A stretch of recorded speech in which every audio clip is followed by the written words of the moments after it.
Welcome to our discussion of a success story with the German National Competence Center.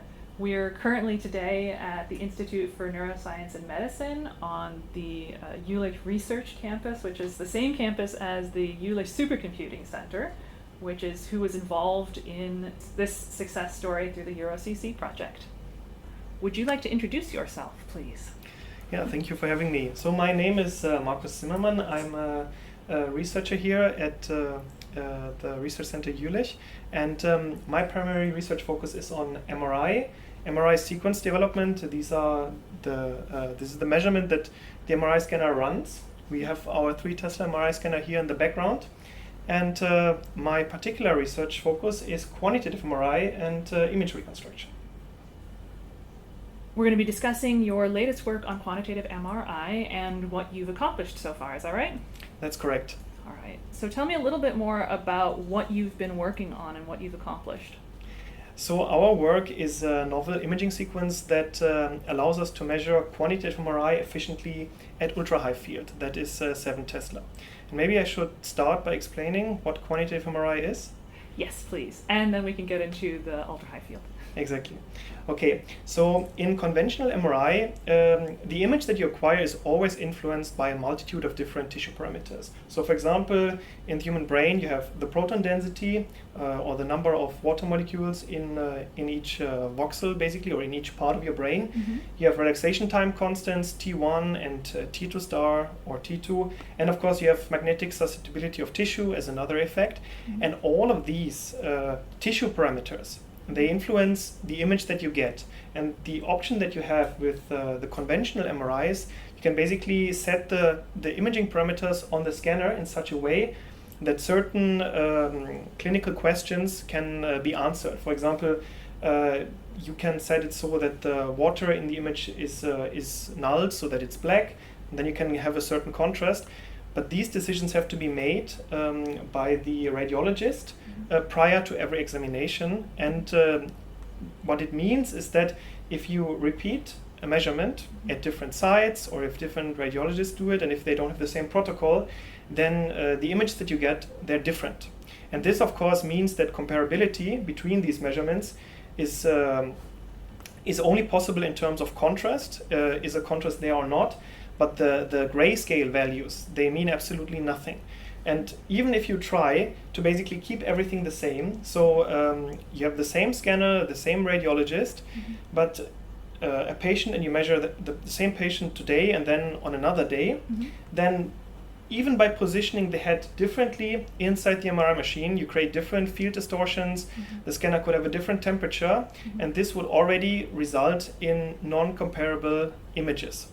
And what quantitative MRI does is to acquire a set of differently parameterized images so that we can then estimate the underlying tissue parameters. And these parameters are truly stable. So then if you measure the same subject, same patient today, tomorrow, in a week, at different sites, different radiologists, it should still produce always the same result. And we only see changes if there are changes in the underlying physiology. This is the idea. Okay, and this is something that right now isn't the norm in clinical practice. No. Okay. As I explained, what you need to do is you need to acquire multiple differently parameterized images on the scanner. So basically you need to do measurements again and again, but with a slightly different setup. Mm-hmm. And this basically multiplies your measurement time. And an MRI measurement time is already quite tight. Mm-hmm. So normally you book the scanner for half an hour, mm-hmm. Or maybe an hour, and then you try to squeeze in as much information as possible to acquire mm-hmm. different sequences. Right. And if you then need to measure multiple times the same sequence but with slightly different parameters, mm-hmm. this is of course infeasible, right. Naively. Right, and so it's not just a matter of how much you can book the room, but also how much the patient can tolerate. And I'm thinking of children, there are any number of things that would make it very, very difficult to yes. have longer repetitive sequences. Absolutely. Okay, so then we're getting to what is the ultra-high field? Okay, so ultra-high field in MRI typically refers to 7 Tesla. And in MRI, it's the higher the field strength, the higher is the signal-to-noise ratio. Okay. So in MRI, the MRI basically magnetizes the patients. Yeah. So, everybody has protons in their body, mm-hmm. Particularly those in water are interesting to us. Okay. And what happens is normally you have no net magnetic field, but if you are placed inside a scanner, you get magnetized, and small fraction creates a measurable magnetic vector that you can then excite and then measure the properties of tissue.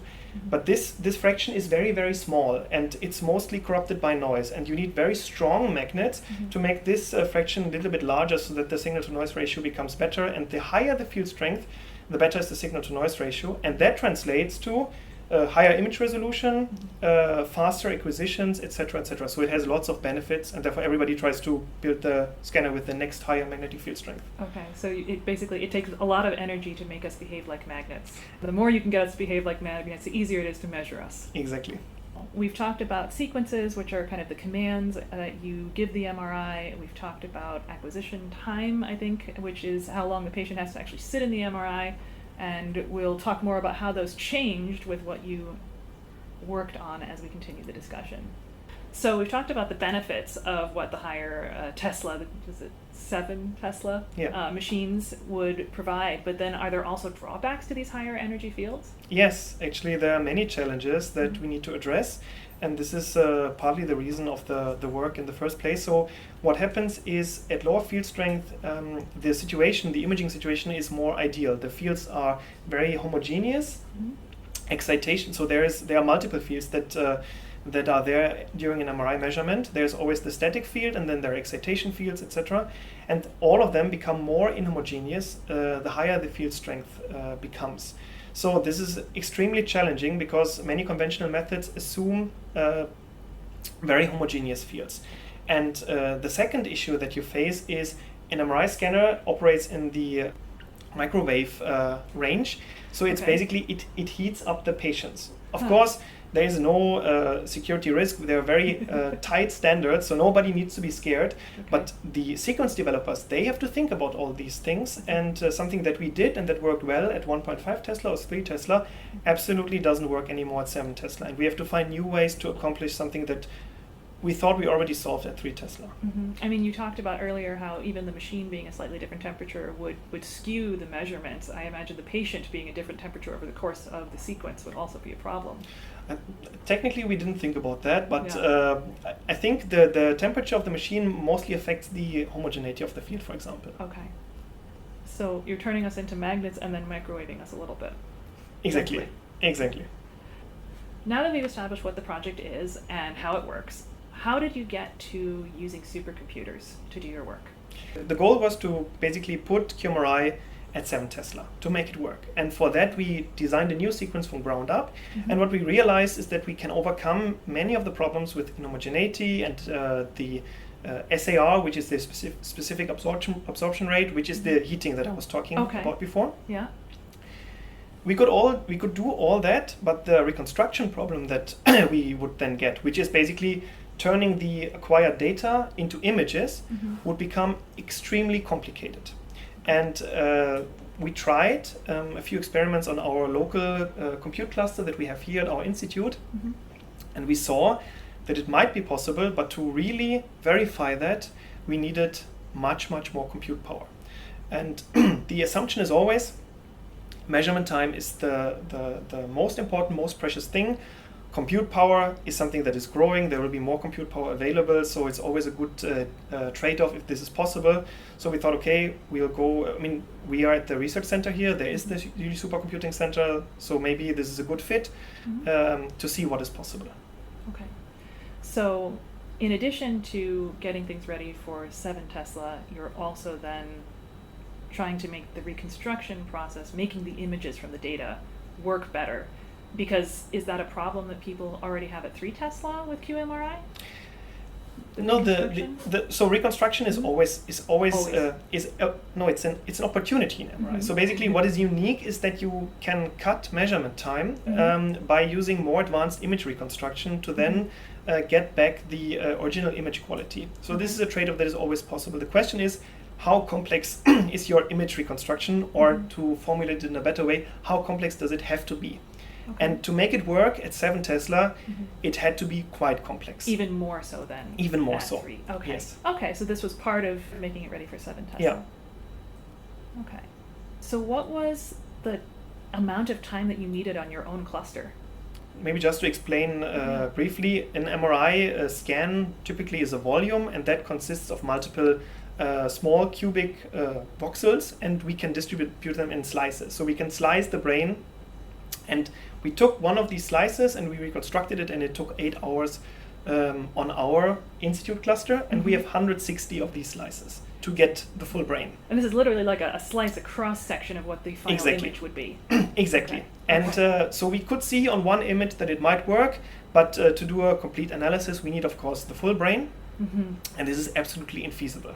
I mean, we normally measure 160, yeah. Exactly. Okay. We measure multiple subjects. Often we measure the same subject multiple times to verify that the software is stable, that we can actually meet our claims, that we say that we get the same result again and again and again.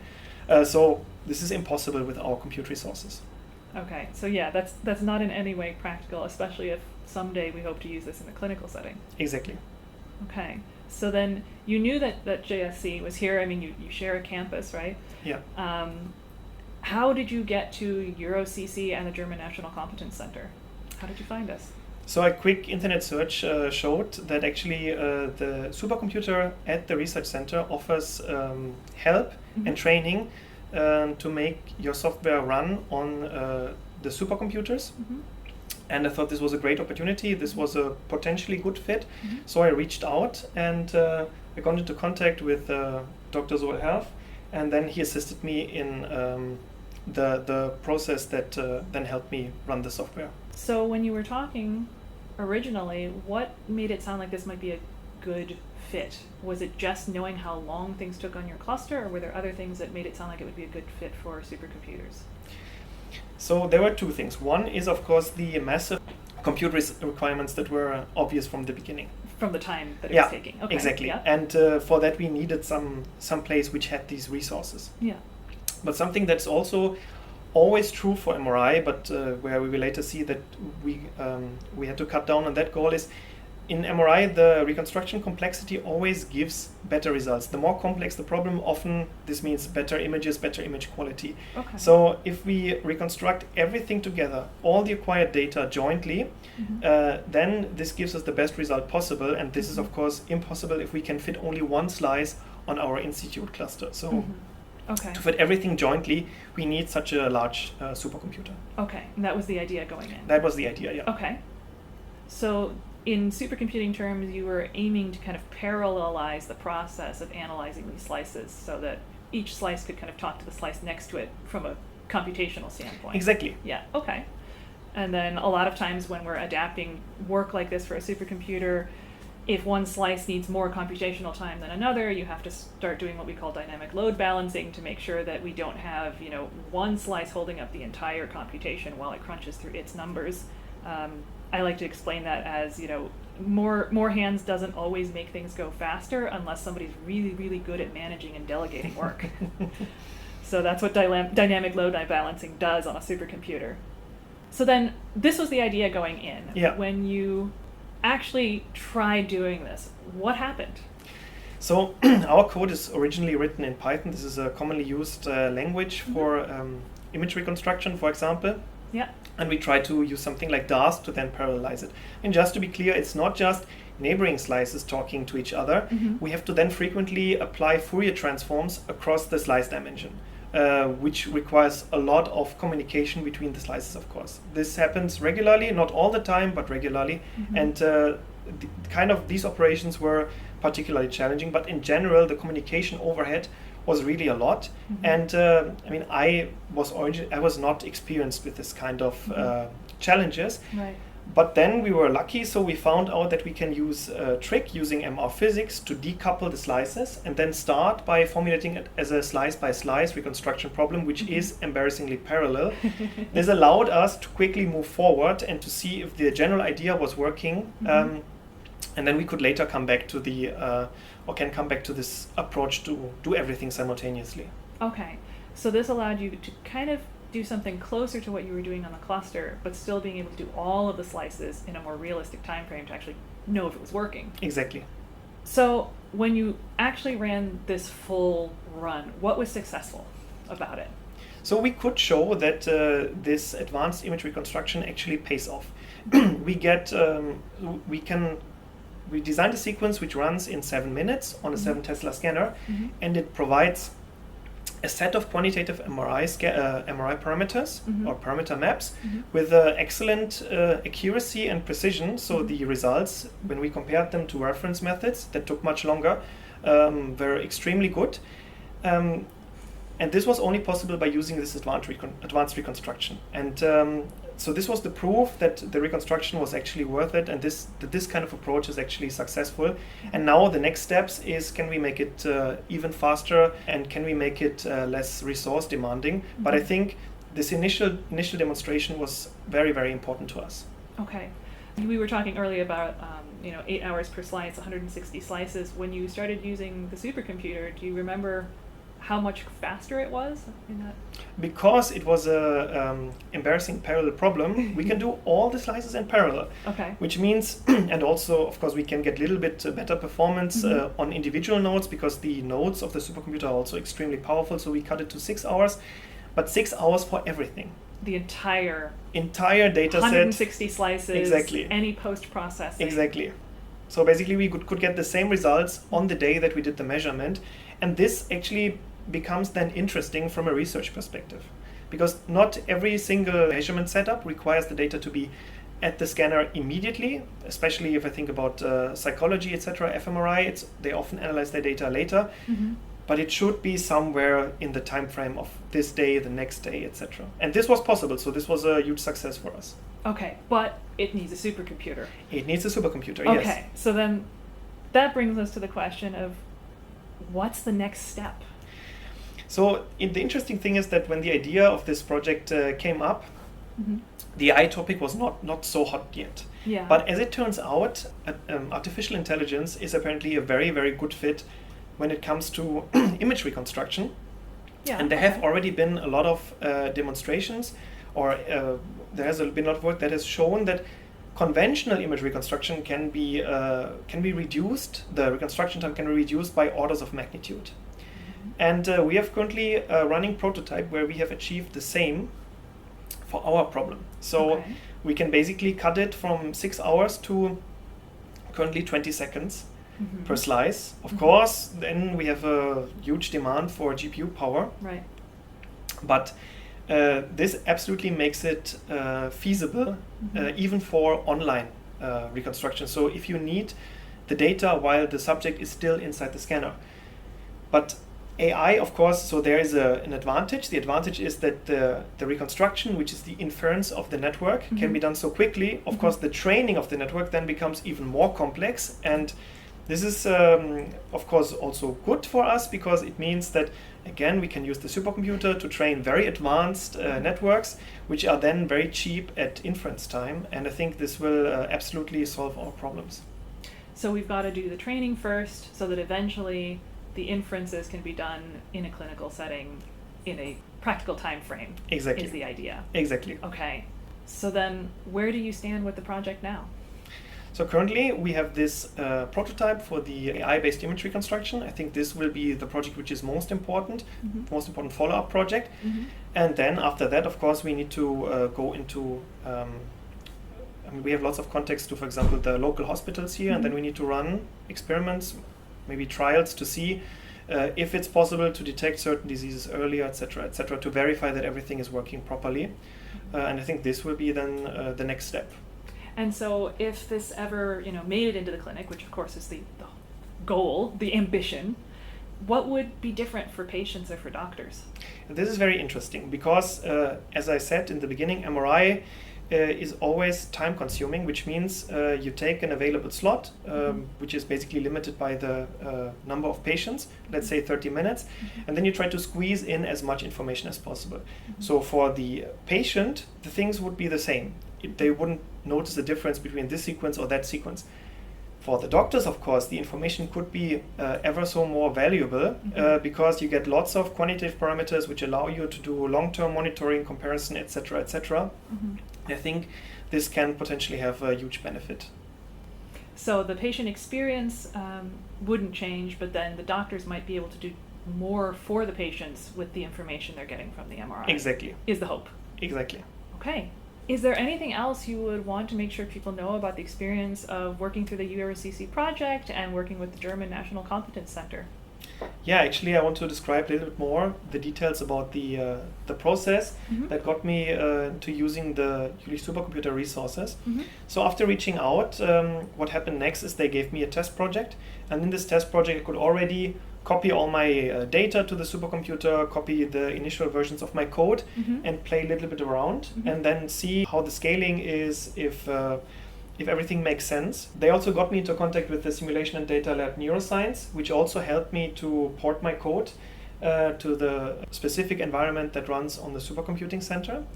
And after this stage was completed and everything looked good, I was then supported to write a full compute time application, which actually involves a couple of pages. You have to describe your project in detail and also show some scaling results, etc., etc.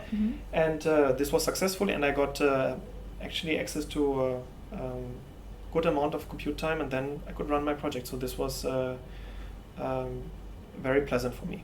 So were there, I mean, you've worked on your cluster and probably knew a few or a lot of the skills that you needed to work on the supercomputer, but were there also things that you needed to learn or that you got help doing so that you didn't have to learn how to do them yourself? I think one of the biggest challenges was, of course, the scheduling system is different. So we use a private cloud at our institute, and this was Slurm, and I need to learn that. And also, a supercomputer still means that there are lots of pre-installed dependencies, and you have to kind of learn how to work with them or around them, and to make optimal use of the available compute resources. And this was absolutely, so it was very good that I got help there. I mean, every supercomputer is different, so yeah, having someone at the institute who can tell you what will work best for the machine and help you implement it probably saved you a lot of time. Yes, absolutely. Okay, thank you. Thanks a lot.